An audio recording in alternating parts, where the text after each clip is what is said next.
week, but welcome to Lifestyle Profiles. I'm Nicole Barron. And I'm Kelly Walker. And today we've got Wendi McGowan-Ellis in the hot seat. This is the 100th episode of Lifestyle Profiles, a video series that we're very proud of. Wendi is the hostess weekly for this show, but we are flipping the camera on her today.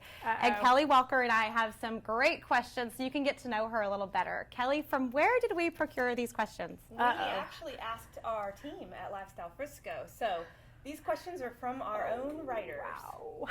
So here we go. Are you ready? I'm ready. So in high school, you would have been voted most likely to... Probably I would have been known for most likely to decorate something, make something pretty. I mean, I don't know. Like paint a handbag? Yeah, like paint a handbag. So you were already creative back then? I was somewhat creative. I pressured my parents to start getting me Vogue magazine when I was 14. Like, my mother had this thing about, no, you're not going to look at that until you're at least 15. So I've always been like that little person that, you know, I'm following the latest trend or the latest fashion or whatever. So I think back then I would have been most likely to decorate herself, if I can say that. But yeah, that would have been me. Okay. All right, I love it. All right, what was your first job?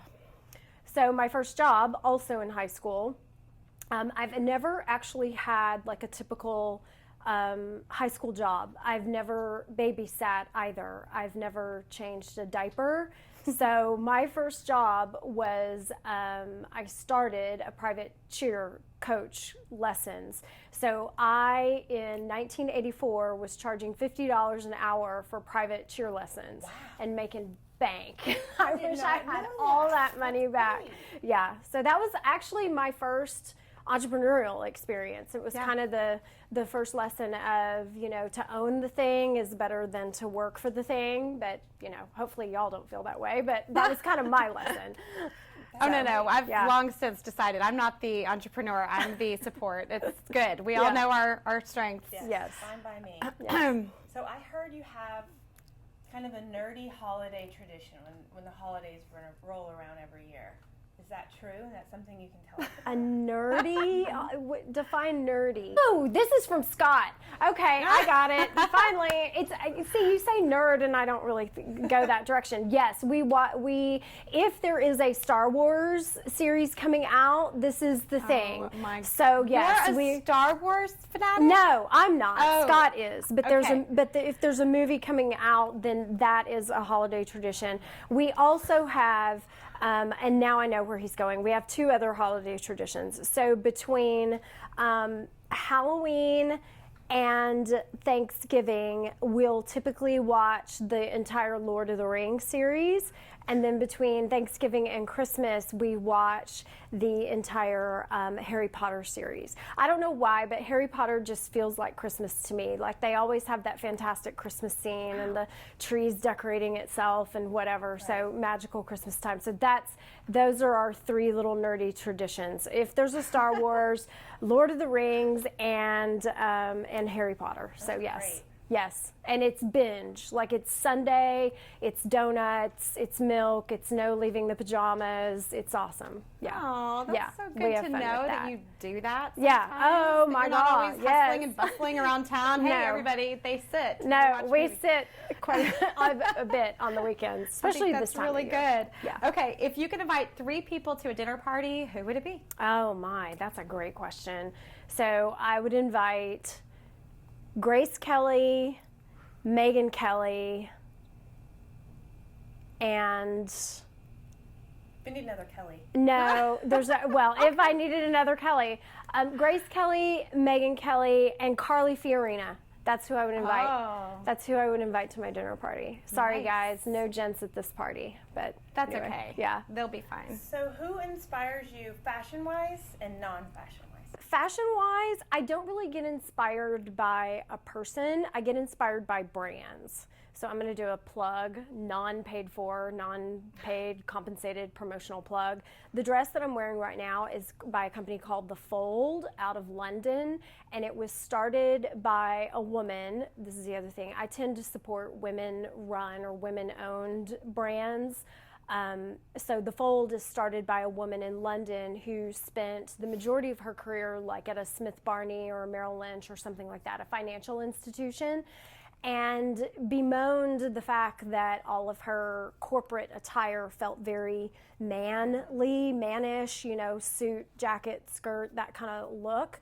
And so she started this company to create dresses and workwear for women that are a very good quality. This is the most expensive dress I own, I will say that. To help extend a little bit more fashion into these very traditional worlds. So I love this dress. I also am still mourning the loss of Jenna Lyons from J. Crew. Those of you who are fashion people, when she was the creative director at J. Crew, I was in my heyday. And I still have a lot of things in my wardrobe that are from J. Crew, from her years, because it was very eclectic and colorful, and she did a lot of pattern matching and all of that. She used to say that her spirit animal was cheetah print, and I kind of go with that sentiment as well. So, yes. Okay. That's super fun. All right, so what is your favorite genre of book? We know we've discussed this on our platform before, how much you love to read. Yes. And so this is probably a tough question for you to narrow it down. No, it's not. It's not? Okay, what's your favorite genre? My favorite genre is mysteries.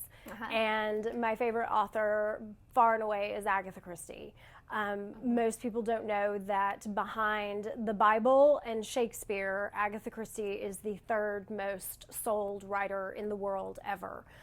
She wrote over 40 books, and I am in the process of reading every single one of those books in the order that she had them published. And I am a fanatic for anything British and anything mystery. So I would live in the Clue house, the Clue scenario at all times. I would love that. So that's a little known fact about Wendi. One last question for me, anyways. I don't know. I think this is a good one to end on as you lead a team of us here in Frisco. So, what one thing about Frisco would you change if you could?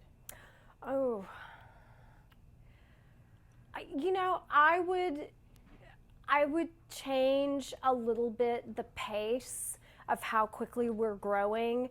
I think it's a little overwhelming for a lot of people, especially people who have lived here since the 90s, the early 90s, the 80s. There's a lot of people here. Well, not a lot, clearly, because there weren't that many people in the population wasn't that large, but there are people who still live here that were here, 30, 40 years ago. And the massive amount of change that seems to have just hockey sticked over the last several years, I think is quite jarring. I don't think it's as jarring to people who come here from California or the East Coast or whatever. Like, they're used to hustle and bustle and construction and cranes everywhere and all of that. But I get a little bit sad sometimes when I see the intersection that had the pasture, and now dirt's being turned, and it's like, ugh.